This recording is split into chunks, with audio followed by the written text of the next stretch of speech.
watching Plain Speak with me, Kritsween Balia. We're coming to you live from CNN News 18 Primetime Studio, presented by Green Lamb Laminates. Viewers, in another 20 days, the entire national capital will cast its vote to choose the next government of Delhi. But the liquor gate scam is back to haunt the Aam Aadmi Party, very close to an election where the party is seeking a third term, having won the last two assembly polls with full majority. Viewers, it was nearly 4 months ago that Aam Aadmi Party Supremo Arvind Kejriwal stepped down as the Chief Minister. And as he seeks re-election and reinstatement of the anti-corruption crusader tag, it seems the challenges ahead of him are galore. The 2,000 crore liquor scam has come to haunt him once again. The Ministry of Home Affairs has given a green signal to the Enforcement Directorate to prosecute Arvind Kejriwal. Claiming political vendetta, the Aam Aadmi Party has questioned the timing of the move. But what is it really underneath this war of words? Is it politics or is it simple due process of law being followed? To answer that, let's run you through the very premises based on which the Ministry of Home Affairs granted sanction to the Enforcement Directorate to prosecute the AAP Supremo.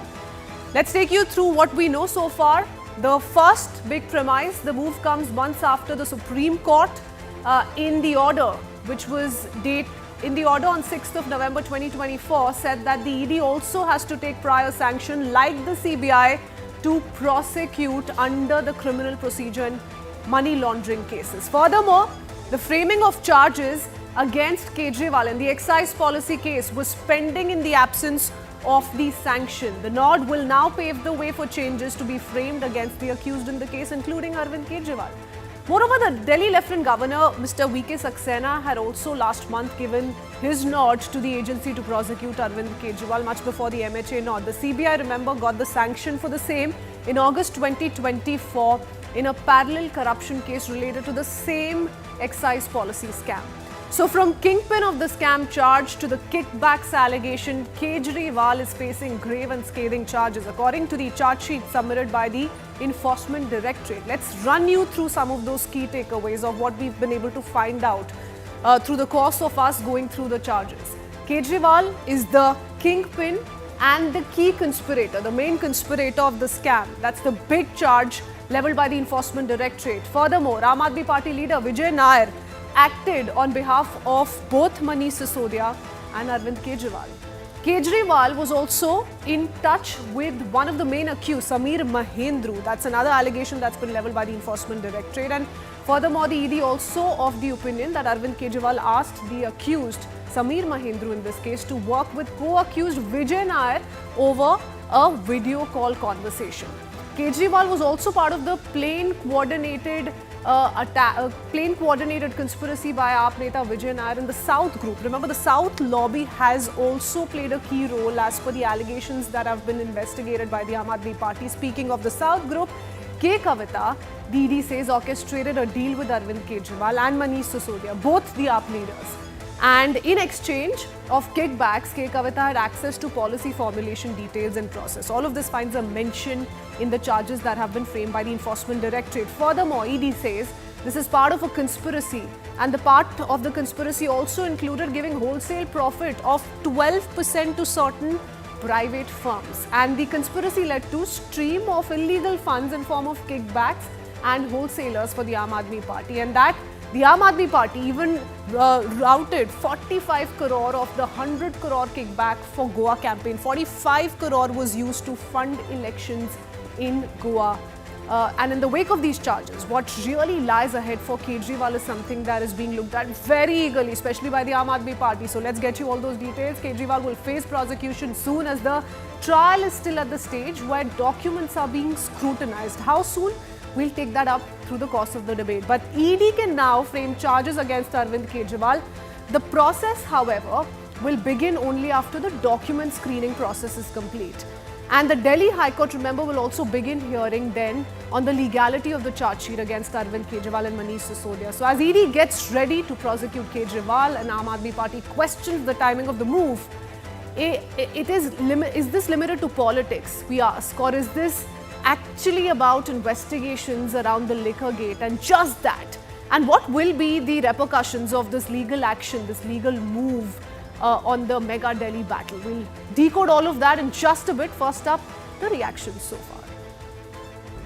Inqilab! Vande!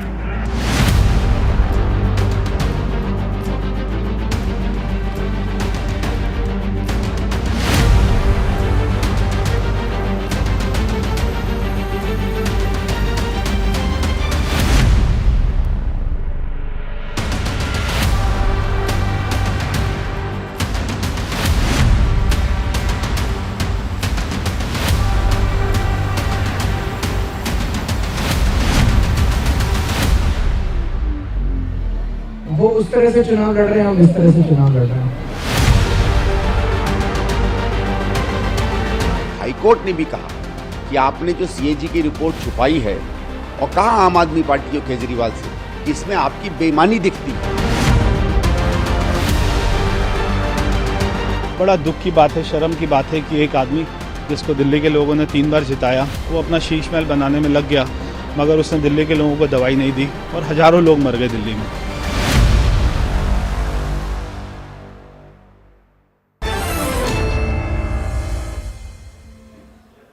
Let's quickly open this up with our experts joining us this evening. Tom Vadakka, national spokesperson of the BJP, along with Neeraj Mishra, spokesperson of the Congress. We're also being joined by Ashwini Dubey, advocate Supreme Court. But my first question is to Preeti Sharma Menon, so spokesperson of the Aam Aadmi Party.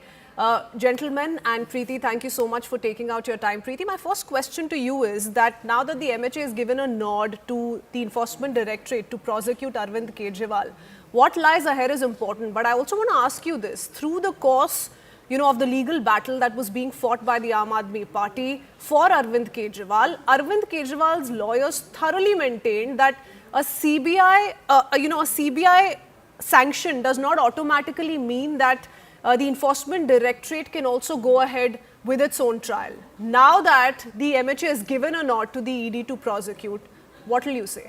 Because this is exactly what was being contended by the Aam Aadmi Party. Absolutely. The ED was going ahead with a supposed trial and arrest, and they put our leaders in jail without any permission to actually prosecute. And thankfully for us and for the country, the Supreme Court stood by us and said the ED under the PMLA law, like any other law under the criminal system of India, has to get permission to prosecute. So this is what the ED should have done 2 years ago, and they have done it now. This does not really change the way things were or that they are going to be. The people of Delhi are very clear that Arvind Kejriwal is the only one who cares about their welfare, and he is the only one who is going to ensure that their lives are better. And Aam Aadmi Party is winning this election.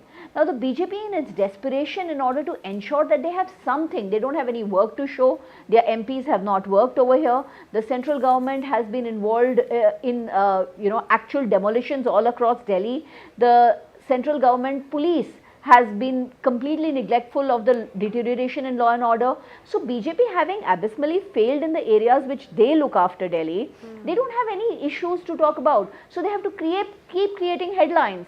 So this is an headline, permission to prosecute. This permission should have already been there 2 years ago. It is a late permission, but it doesn't change anything on the ground. The people of Delhi are voting for Arvind Kejriwal. They are voting for the Aam Aadmi Party because they know that the Aam Aadmi Party government is a welfare government. They run a welfare state which benefits each and every individual in this city. Okay, it's a headline tactic by the Bharatiya Janata Party. Mr. Vadakka, how do you respond? Why is all of this happening so close to the election when there's nothing new really apart from the fact that the MHA has given a nod? All the charges that were levelled stand the same. The Enforcement Directorate maintains what it did, at the very onset of when it filed the charges it did. What really has changed? This is nothing but you upping the game against the Aam Aadmi Party going into elections. Well, Christine, if you examine the background of this case and what has been in the courtroom, essentially, they asked for it. They said permissions were not taken and that you need to have clearance for a public servant to be prosecuted. Now, when you ask for something, the government will follow the rules of the law. And you had the LG clearance, then the Home Ministry took its time with due diligence to be done. They examined the case thoroughly and they've come to a conclusion, well, this is a case which is fit enough for clearance, and they did. So you started it. When you went to court and you said these are the weaknesses in the case, now you're getting it back, and what are you weeping about? So essentially, this is all about Beyond weeping. your own creation. And it has not happened in your time frame is something totally different, because we do not monitor Supreme Court or MHA. They take their decision in their own time. They took time because they did due diligence and it took time. So, I mean, what are they crying That's about? a fair point, Mr. Vadakan. But the question that is also being asked by the Aam Aadmi Party is the timing. Why That's precisely why what less I'm than saying, 20 days Christine. before elections? No. I mean, the cannot Supreme control- Court made those observations in November last year. So it's been Yeah, at least so- 4 months since. So, don't they believe in the institution of Supreme Court, which took time to take a decision? The MHA did not run and say, well, you put him in jail. They took their time to understand the whole issue, get to the bottom of it, and examine it. And then due responsibility, they did what they did. And if it happens to be election time, every third month there's election in India, or fourth month. So every time there is some court verdict, you say, well, it's affecting the elections. It's unfortunate indeed. Aam This is Aadmi not a Party, court I verdict. think for the AAP, apart from Punjab, the elections in Delhi, I think, are the most crucial. And we do know what lies in store for the AAP, what's at stake for the AAP going into this election. But Mr. Vadakan, I'll come back to you with that follow-up. Ashwini Dubey, before I let Preeti respond to what Mr. Vadakan said, tell us, what do you make of Preeti's first comment? Why not seek sanction to prosecute Arvind Kejriwal right at the beginning of the ED probe? Why even wait for the Supreme Court to come in? Is it mandated to follow that procedure under PMLA for an agency like the Enforcement Directorate? Please tell our viewers. Earlier it was not. On November 6, 2024, Honorable Supreme Court, in a different matter, ruled that the sanction for prosecution, even in a PMLA, is a mandatory requirement, which is a mandatory requirement in other agencies like CBI and police. In the Criminal Procedure Code, now it is BNSS, under section 197, there is a provision which says that the sanction for prosecution to prosecute any public servant is necessary in any criminal matter. Since PMLA is a special statute, and in PMLA there was no specific provision specifying the fact that the sanction for the prosecution from the competent authority. So are you telling me, to simplify this for our viewers who are trying to understand the nitty-gritty around this, up until the Supreme Court made that observation, or it was found as part of the Supreme Court verdict, the Enforcement Directorate was not incumbent to follow this process, Yes, is what it you're was saying. not obligated. It was not obligated to take the sanction from the prosecution. That only arose after the Supreme Court judgment, and that is why there is a post application for getting sanction of prosecution when the charge sheet was already filed. Look, there are 3-4 days which needs to be looked into. In September 2024, charge sheet was already submitted before the court. That was prior to the judgment, and on that basis, the charge sheet was challenged before Honorable High Court that there is no sanction for the prosecution, and that is why the post application was made to the competent authority, who is a Lieutenant Governor, and then subsequently to the MHA, that sanction for prosecution should be accorded, and which has been accorded herein. And there is no ambiguity or irregularity which says that it cannot be, can be given at any point of time. Supreme Court has ruled in various judgments in the cases of CBI and other criminal matters. Okay, so it wasn't incumbent upon the Enforcement Directorate to take that route, but since the Supreme Court made that observation upon the appeal made by Arvind Kejriwal's legal counsel, Not upon the in Supreme Court there was a different matter, which altogether which was then cited by the Aam Aadmi Party. Yes, but that ruling was cited in High Court, saying that my case is also similar footing because sanction for prosecution is not there. Therefore, charge sheet is non-est and illegal in the eyes of the law. Okay, and that is why the sanction for okay, prosecution. wonderful, Mr. Dubey. That really clears the air for all of us, I think, this evening. And Preeti, I'm sure, will have to add on to this really to, make her point, because that's the first big argument she put forth in front of all of us. But Neeraj, how do you view this? I mean, right now, I'm assuming the Congress party is so very glad of not going into a pre-poll alliance with the Aam Aadmi Party. No, Christine. People of Delhi know this, that this Liquorgate expose was made by then DPCC President Anil Chaudhary, and on that complaint only, everything saw the light of the day, because it was a duet between the BJP and the Aam Aadmi Party when this policy was brought. I'll tell you, we are missing certain pieces of this puzzle. If you remember, when the complaint was made, there was one more portion which was made public, that there was a deviation from the master plan of 2030. And when that deviation happened, the then mayor was from the BJP, and most of the corporators in Delhi were from BJP. DDA when gave the nod to deviate and open liquor stores in residential areas, then DDA also has the onus that why they allowed this deviation. And BJP is equally answerable for these deviations also. But today, because earlier there was a procedural fallacy that during that election, because those sources and those evidences were not there in the public, because investigation had not happened, we had told that there's a procedural fallacy. That is why we are standing with Arvind Kejriwal. No, but because Neeraj, we were the first complainants, my simple cross question to that is that if you were so very aware of the manner in which all was not well around this policy, and the Congress, Mr. Chaudhary of the Congress was the first to expose the Aam Aadmi Party, so to speak, why is it that you fought the elections with the Aam Aadmi Party in Lok Sabha? Christine, Lok Sabha's elections larger idea was to save the constitution. That onslaught which has been going on, I can give you multiple examples, but I don't think we have that much time. How are any of those money laundering allegations constitutional in nature? How does it not go against the constitution? Christine, the procedural fallacy which I have been talking about has been happening throughout the country. Either you see when Hemant Soren was picked up, Arvind Kejriwal was picked up, Rahul Gandhi was asked to come, he was summoned by the CBI and the ED. So all these things which were happening without any evidence, without any complaint, these things were happening. But today, so the without day of evidence, life, without when we have all complaint, the happening evidences, in Jharkhand, happening elsewhere, but not happening in the national capital. In the national capital, it was the Congress that exposed the Aam Aadmi Party.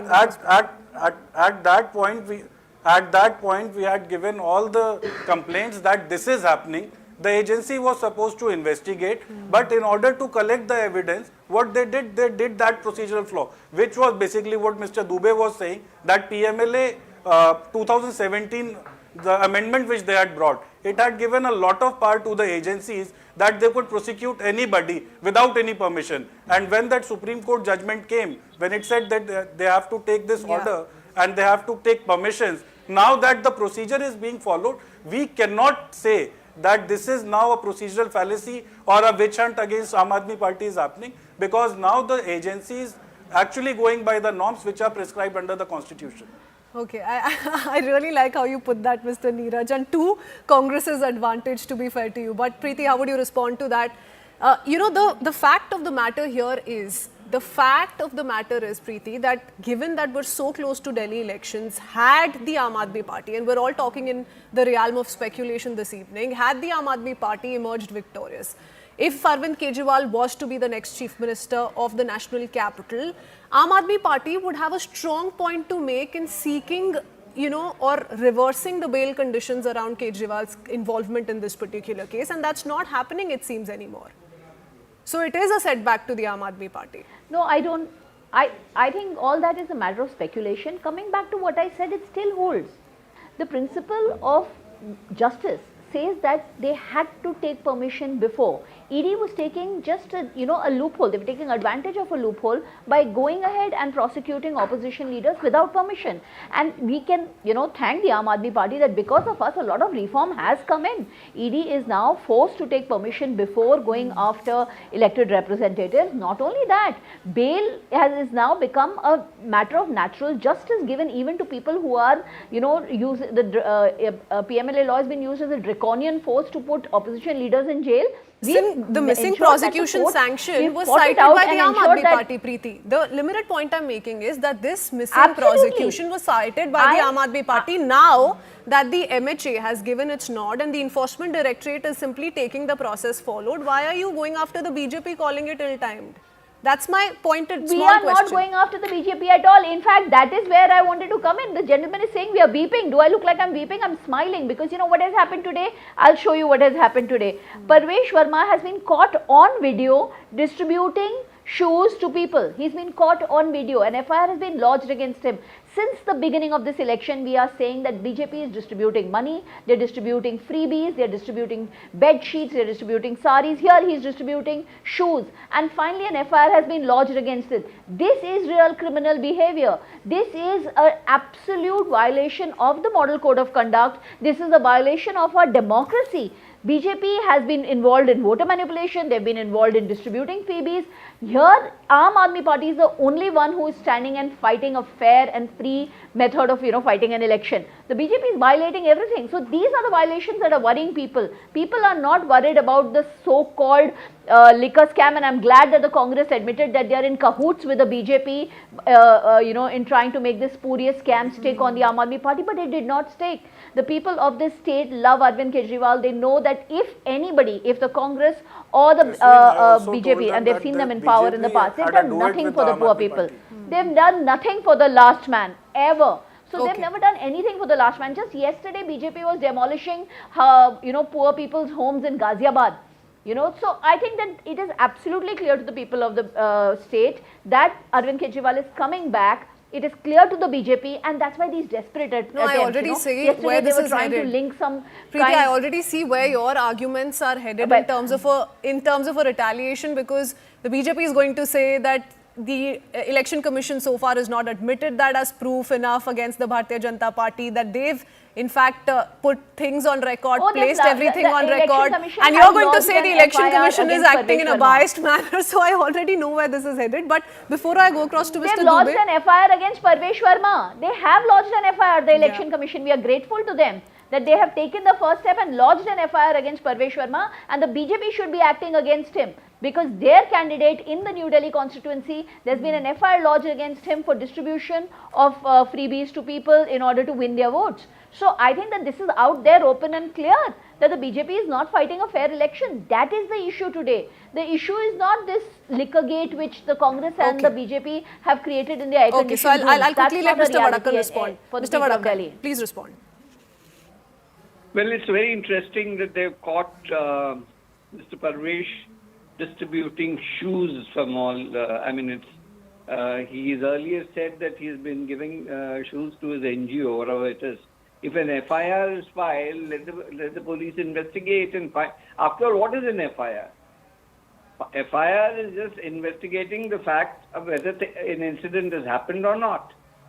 So if an incident has happened, the law and the election commission is there. They will take cognizance.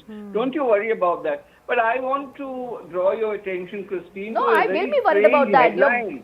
I read in the papers today across the board about this hoax calls to schools, a very, very strange operation. Very indeed. good point. And it is very suggestive of the art style of technology, using kids to make hoax calls mentored by their parents and what have you. I'm wondering whether the air flight hoax calls were also part of that package. Mr. Vadakkal, just to be fair here, the Delhi police has also not named anyone from the Aam Aadmi Party. I'm glad you brought it up. So we're yet to hear from them. Can I please rebut on this? I would like to reply to this. One second, Preeti, let him complete. I'll come to you. Let him complete. He didn't interrupt you. Please. Yes. Delhi police will name him because the pointers are very clear, the needle of suspicion is very clear. Who is the interest party? And educational institutions are their forte, as they say. They have damaged the education system of Delhi. They don't pay college lecturers their salaries for 6 months. Okay. Schools don't get salaries. And doctors don't get salaries in the hospitals. They talk about all their agenda and what have you and the social work they're doing. These are all talks that they give during elections. And that's more and nothing else. They don't deliver anything across to the common man. They talk about the common man in the last ladder. What ladder are they? They pull off the ladder. Okay, now ladies and gentlemen, I think we're digressing a little bit, but just because it's election season and everything is fair in elections, I respond to that? I'll let Preeti quickly respond, and then I have a very important question to take from Mr. Dubey. So Preeti, please, as short as possible. Go ahead.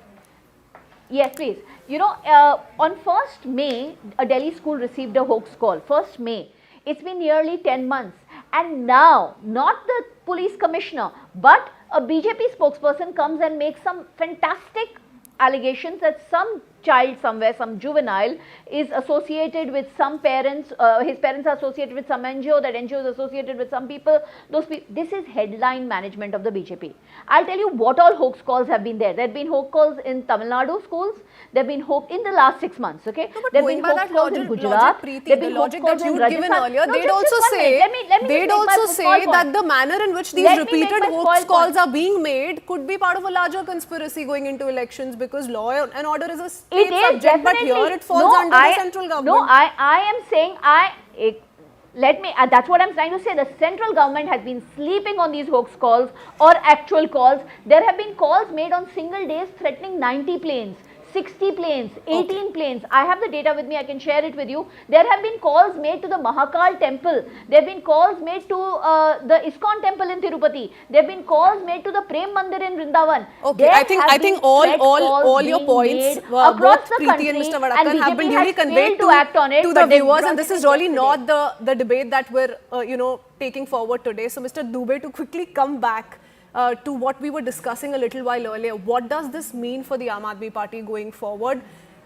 In simple terms, given that the hearing in the PMLA court takes place on the 30th, followed by how we will see the Enforcement Directorate frame charges, so on and so forth, how does the story proceed going forward, and what does this mean for Arvind Kejriwal? Because he's in contention directly for the CM chair. See, if Honorable High Court comes to the conclusion where a challenge has been made to the charge sheet that there is no sanction for prosecution pursuant to the judgment, then of course the case is over.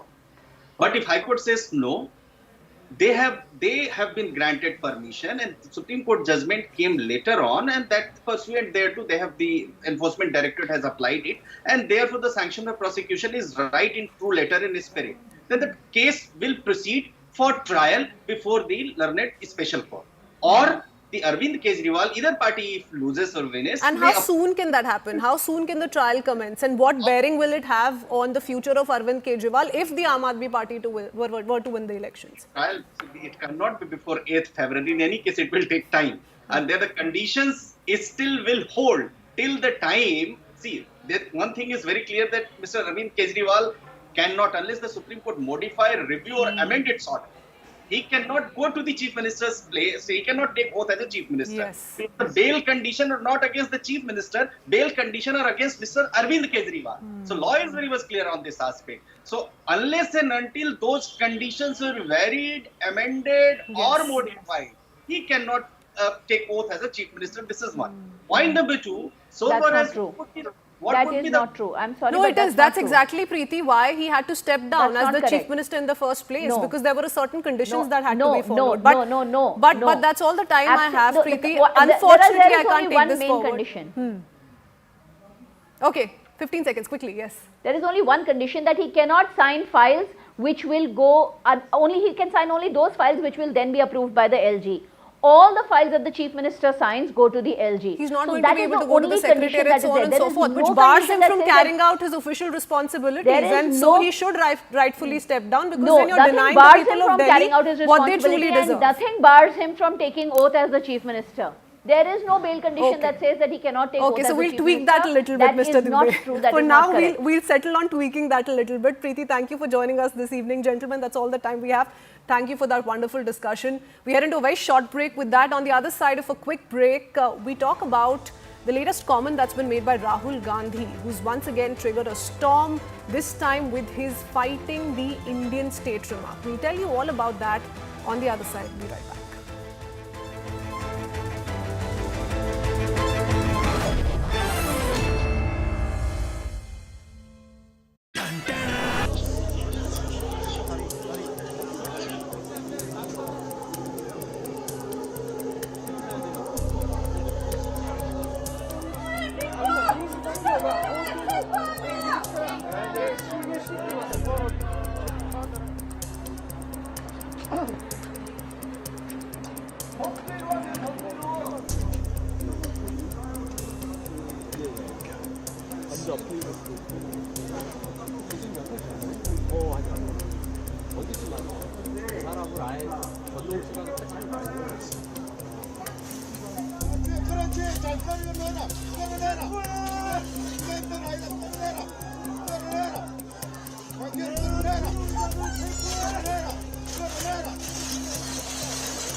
어디서 왔는지 물어볼 땐 항상 북한이 먼저 나왔었습니다. 우리가 믿을 수 있는 그런 권력을 우리가 스스로 대한민국 상황을 많이 알려주십시오. 알거든요. 저기 한 번 누구 하나 미끄러지면 줄줄이 미끄러지기인데 더욱 더딘 상황입니다. 소방당국은 관저앞에 환자가 정확히 누구인지는 전해지지 않고 있습니다만 부상자 한 명을 소방당은 22일까지 어제 전해졌는데 집행을 지금 본격적인 진입 이전 얼마나 엄중하게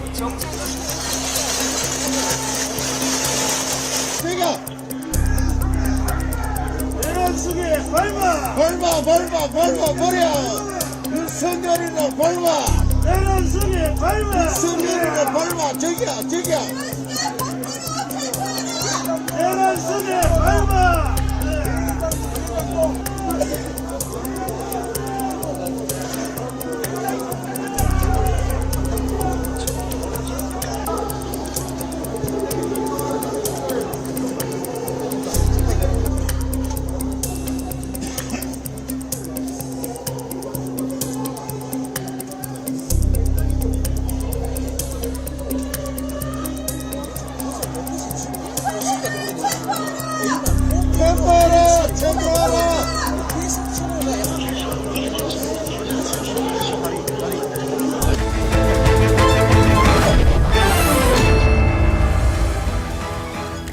Welcome back. You're watching Plain Speak. It seems like Rahul Gandhi is at it once again, viewers, in his attempt to counter RSS chief Mohan Bhagwat's India got true independence only after Ram Mandir consecration remark.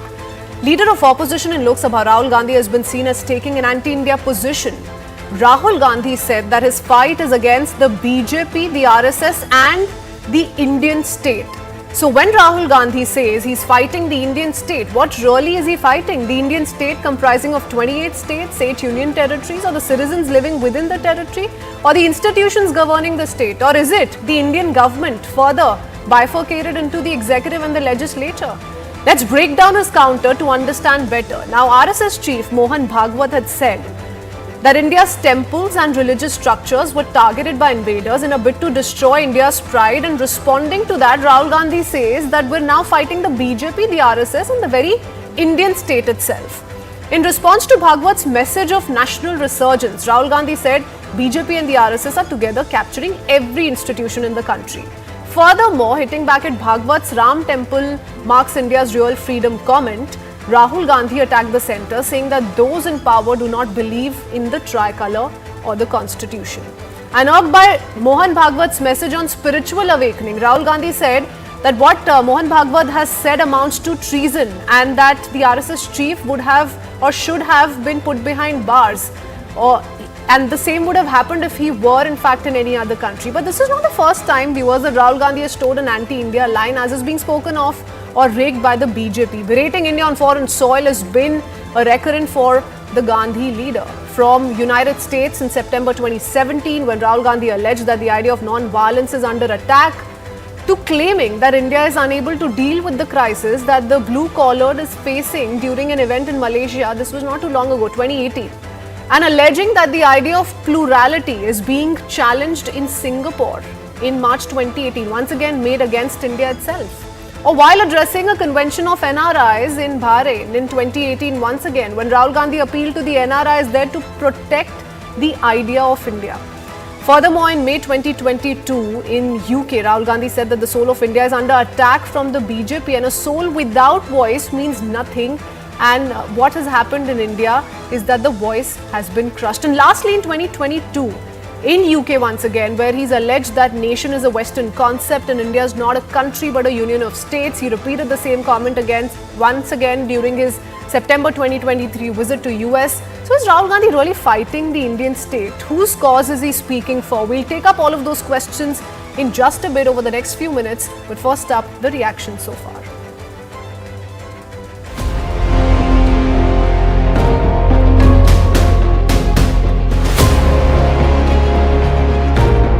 Champat Rai ji कहते वो आंदोलन नहीं यज्ञ है, ये बात बिल्कुल सही।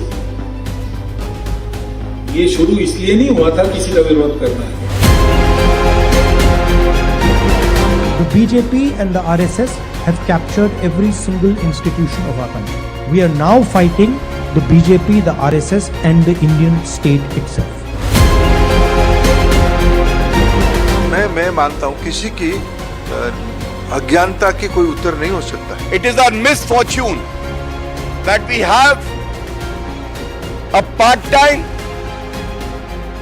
and irresponsible, immature leader of opposition in Rahul Gandhi. To neglect the fact that our sacrifice and the countrymen's sacrifice has gone to waste, I think that's unbecoming. So I think he made that very clear that the country stands united. RSS के जो मोहन भागवत जी हैं, उन्होंने काफ़ी अपमानजनक शब्द का उन्होंने व्यवहार किया। भगवान राम का भी उन्होंने निरादर किया और इसीलिए इस टिप्पणी की निंदा हम पूरी पार्टी और पूरे देश को करनी चाहिए।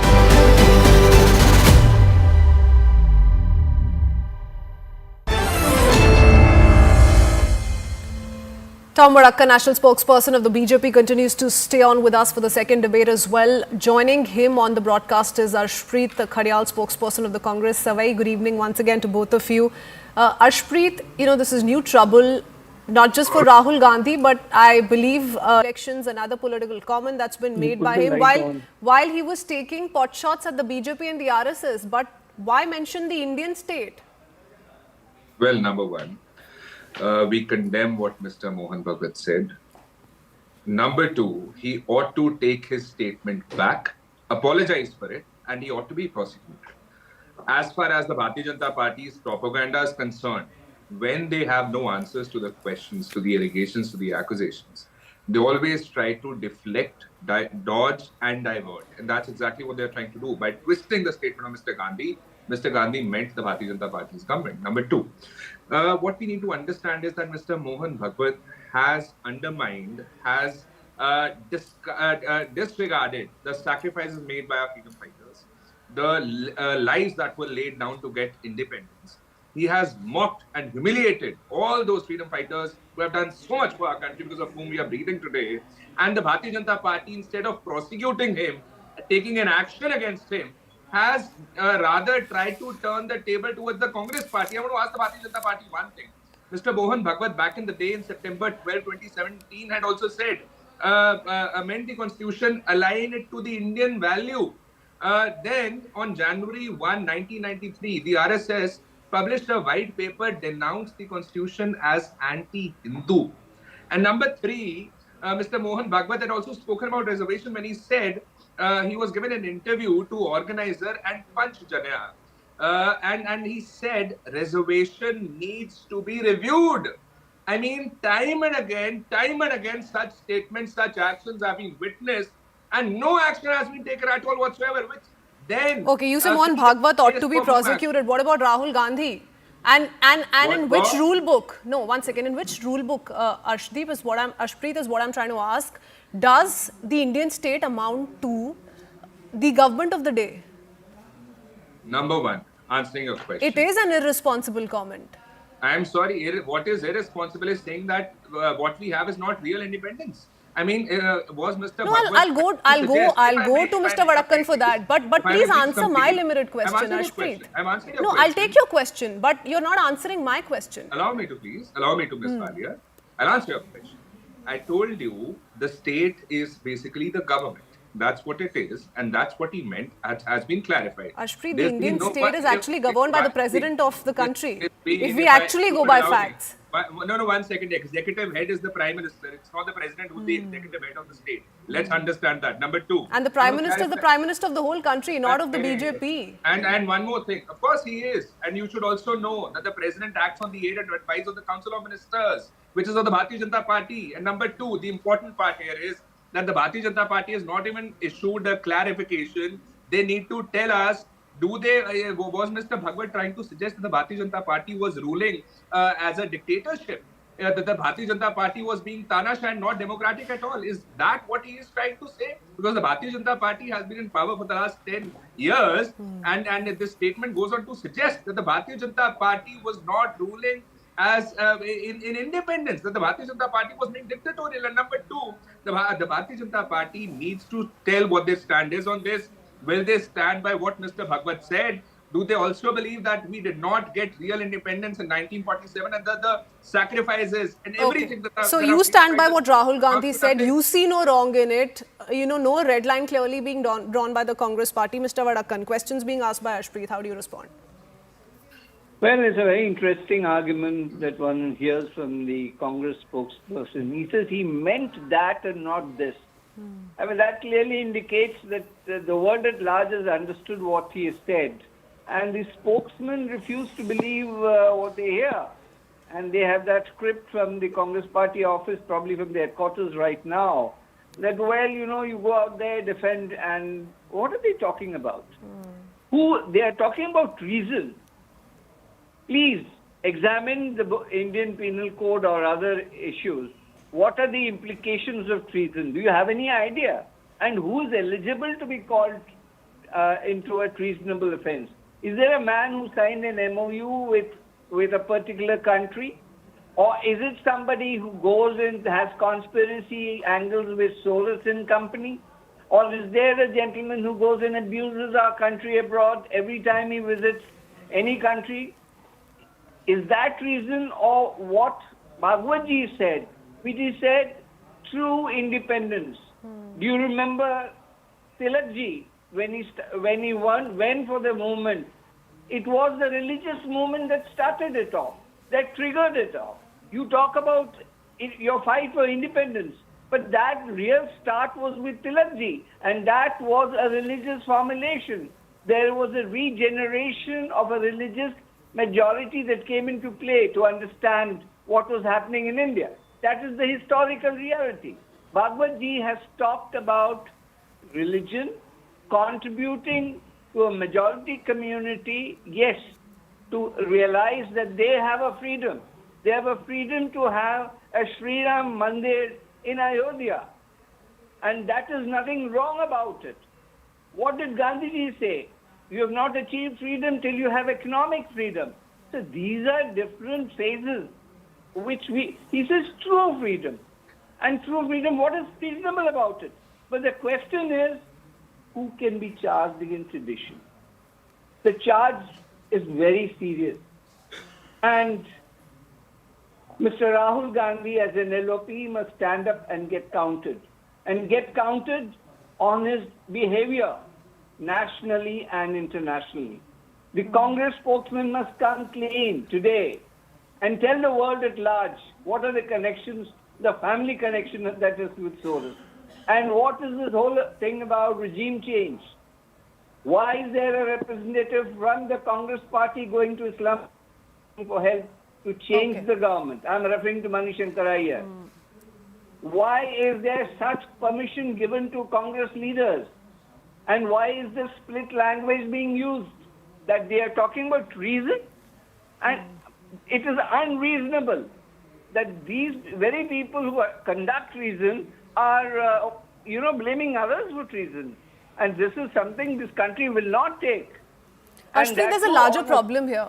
Mr. Vadakkan, what happens is, in doing so, more often than not, you end up giving a handle to a nation like Pakistan because, Ashpreet, believe it or not, Rahul Gandhi has actually been cited by leaders in Pakistan in making a case over India as far as Jammu and Kashmir is concerned. So that's what ends up happening. That is why it is concerning and problematic on so many levels.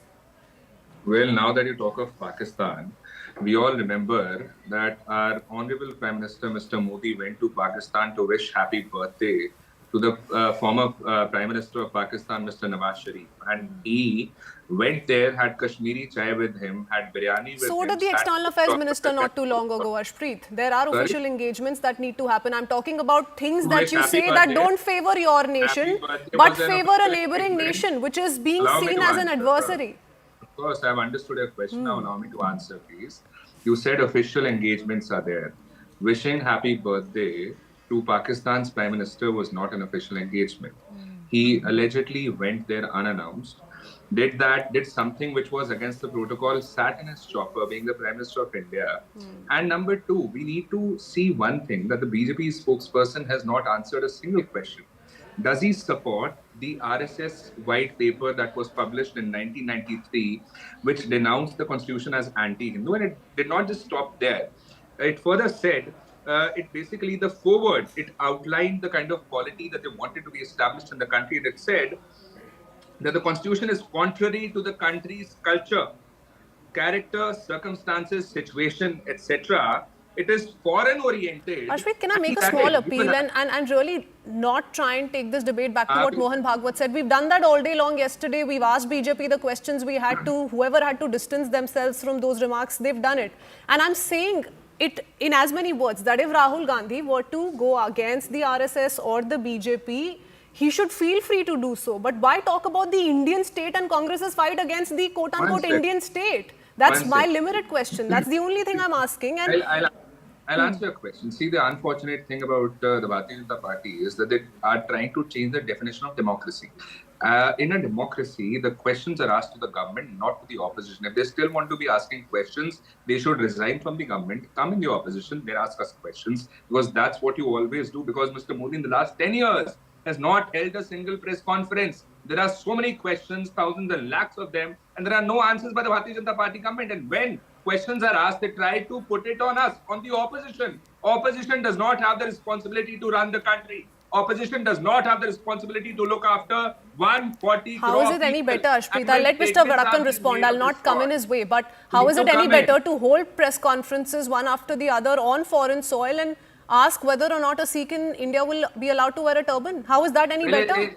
It's still better than going to wish happy birthday. I can't believe you just said that, Ashpreet. No, that's absolutely unfair. You're speaking against the interests of Indians abroad. To wish birthday to the former Prime Minister, I think we need to have a priority straight. Mr. Modi has the responsibility of a Prime Minister, and he mostly is a Prime campaigner, not a Prime Minister. And today, when he should have spoken against Mr. Mohan Bhagwat, he hasn't uttered a word. Mr. MHA hasn't uttered a word. I want to ask what the stand of Mr. Modi is on this. Does he agree with what Mr. Mohan Bhagwat has said, or does he disagree with that? And if he does disagree with that, will he take any action? Will he be prosecuted? Because if it were a common man, by now he would have been behind bars. I'll give an example of your colleagues. So many journalists have been put behind bars for very, very simple statements. They were not derogatory, they were not defamatory, they were not demeaning, they were nothing. Yet they were put behind bars, their channels were stopped, their channels were blacklisted and whatnot. I want to ask the Bharatiya Janata Party, are you above the law? The people associated with the Bharatiya Janata Party, are they above the law? Is there no equality? Okay. No, Ashpreet, when I ask you in what capacity Rahul Gandhi spoke of the Indian state and taking on the BJP and the RSS, you're reverting back to what Mohan Bhagwat had said, how the BJP has been silent, so on and so forth. You've spoken of the Prime Minister and how he's not held a press conference, but you're not answering my pointed question clearly. But I'll let Mr. Vadakkan respond because I don't have too much time. Okay, Mr. Vadakkan.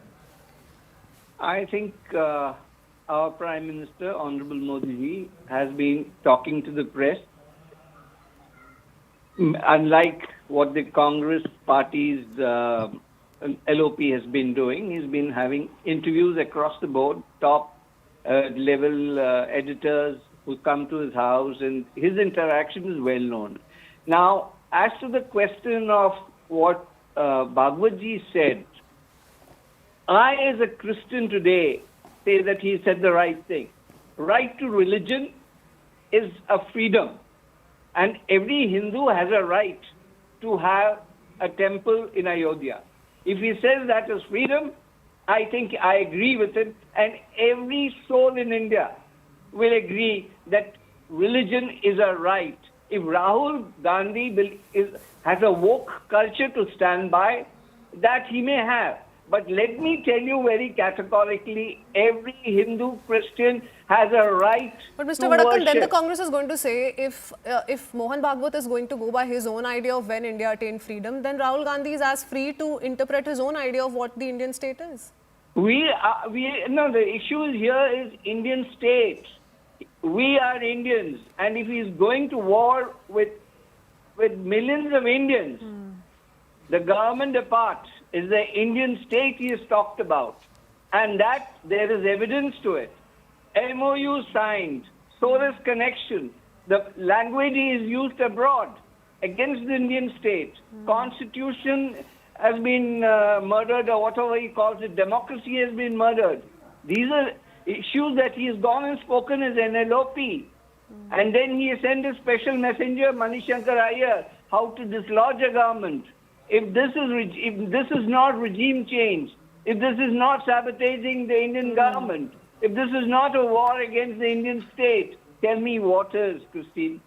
Okay, so you know what, we'll leave it to the judgment of our viewers that whether or not as an LOP who's taken oath under the constitution of this very country, if he's free to interpret the Indian state as he wishes to. But gentlemen, both of you, thank you so much for joining us this evening. That's all the time we have, heading into a very short break. On the other side, we take you through the big boost to India's maritime power. The Prime Minister today commissioned 3 warships. We'll tell you all about it in just a minute. Don't go anywhere.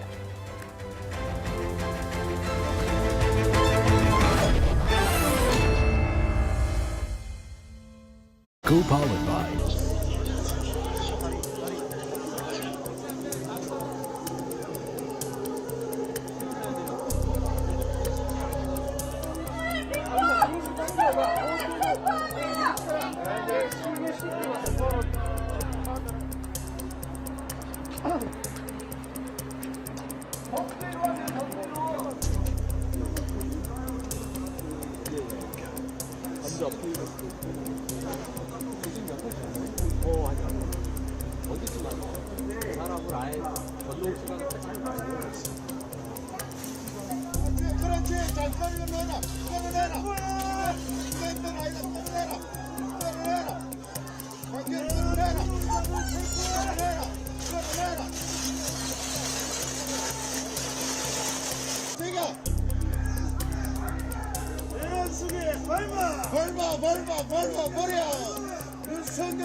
믿을 수 있는 그런 권력을 우리가 스스로 대한민국 상황을 많이 알려주십시오. 이상입니다. 알거든요. 저기 한 번 누구 하나 미끄러지면 줄줄이 미끄러지기인데 더욱 더딘 상황입니다. 소방당국은 관저 앞에다가 정확히 누구인지는 전해지지 않고 있습니다만 부상자 1명을 소방당을 22일까지 어제 전해졌는데 집행을 지금 본격적인 진입 이전. 얼마나 엄중하게 내가 내란 속에 밟아 버려 윤석열이나 밟아 내란 속에 밟아 윤석열이나 밟아 저기야 내란 속에 밟아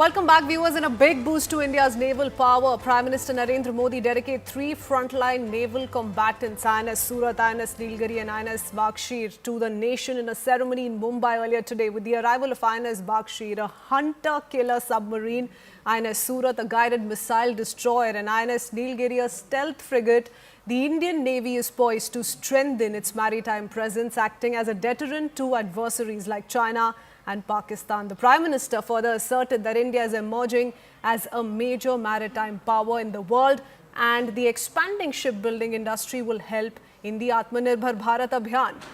Let's take you through the key features of each of these 3 naval vessels one by one. INS Bakshir, the 6th and the final submarine of the P-75 Scorpene project, represents India's growing expertise in submarine construction. Built in collaboration with the Naval Group of France, it underscores India's capabilities in producing sophisticated underwater vessels and can undertake wide range of missions. It has a potent weapon platform for anti-service and anti-submarine warfare and is equipped with anti-ship missiles and advanced sonar systems. Moving on to INS Surat, the 4th and the final ship of the P-15B guided missile destroyer project, is one of the largest and most advanced destroyers globally, boasting 75% indigenous content and equipped with state-of-the-art weapon sensor packages and advanced network centering capabilities as well. And on to INS Nilgiri, the first ship of the P-17A stealth frigate project, has been designed by the Indian Navy's Warship Design Bureau. It incorporates advanced features for enhanced survivability, seakeeping and stealth, reflecting the next generation of indigenous frigates.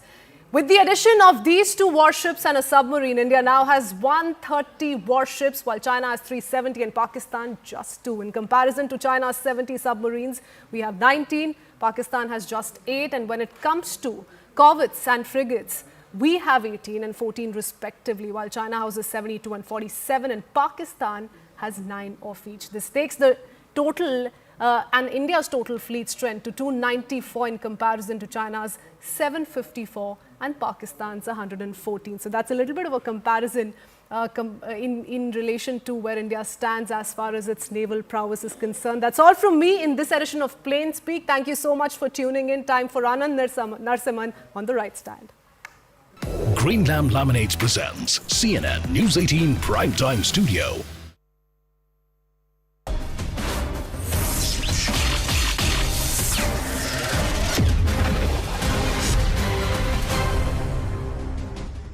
Namaste, Jai Hind, Jai Bharat. Welcome to this edition of The Right Stand. I'm Anand Narsimhan, coming to you live from the CNN News 18 Primetime Studio, presented by Green Lamb Laminates. The Ram Mandir movement was started to awaken Bharat Swa, and Ram Mandir Consecration Day should be marked as a true independence of Bharat culturally, now which had faced Para Chakra or enemy attack for several centuries. A message of Bharat's resurgence stressed upon by the RSS chief on Tuesday was taken on by the leader of the opposition in the Lok Sabha, Rahul Gandhi. when he said in a statement earlier in the day at the inauguration of the new Congress headquarters that the RSS chief should actually be tried for treason for his utterances the previous day.